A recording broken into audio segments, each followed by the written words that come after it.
So, what are your reflections now, looking at it and thinking about what it all adds up to?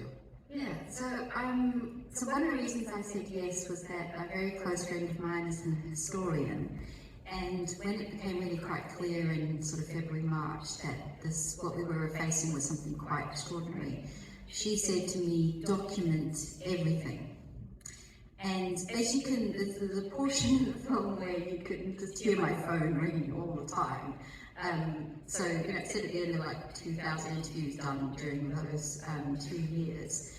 At its peak, there was about 30 interviews a day. So I didn't really have time to document anything. And so when Gwen said, can I follow you? I was like, oh, awesome. Somebody else can document this for me. This sounds like a good idea. So that was sort of why I said yes. But it was, I'm also notoriously bad at saying no, I guess, which is something that most people who know me know about me. And so it was a leap of faith, I guess. I had to really trust that Gwen would, really take care of us. That was a really difficult thing, to put your trust in somebody you don't know. But I guess I'm also at heart, my belief in people is that we are inherently good and we inherently care for each other. I know we have lots of examples of people who don't fit that, but I think the only way I can get through life is thinking that. So I thought, I'm going to trust this woman. I don't know her at all, but I'm going to trust that she's not going to do a bad thing. And as Gwen said, I just had a little moment, because this film for me does two things. One, if anybody who asks how I manage or how I can get up in the morning, Gwen has shown you who my family is. That I have these two amazing people that I live with, that keep me grounded, that are, they're just my biggest cheerleaders. And this has been a very difficult time for all of us, and yet, not once have they said, stop doing this. They said, how can we support you? So it's a love letter to my family, I think, and I'm really grateful for that. And then the other thing it does is it reminds us what we have been through. This is not just a film about me, it's a film about us. And we really need to hold on to that, because there's a lot of kind of rewriting of our history going on.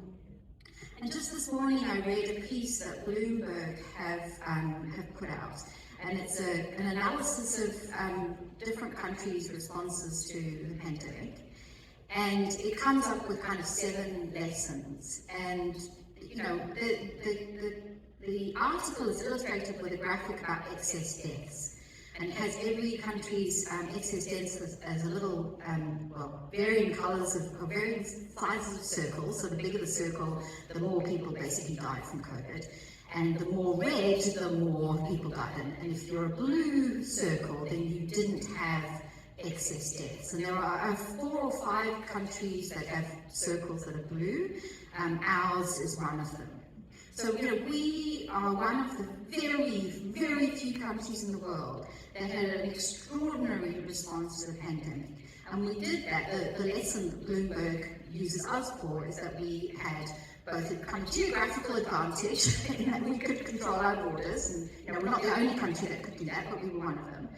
But we had clear, consistent messaging and really good leadership. And we must never forget that what we achieved was something extraordinary. We need to be reminded constantly that what we did was we worked for our collective action, our collective good, and we did something extraordinary that just a few weeks before none of us would have expected us to do. And what that tells us is we could do that again. We could do something extraordinary and work together for collective good.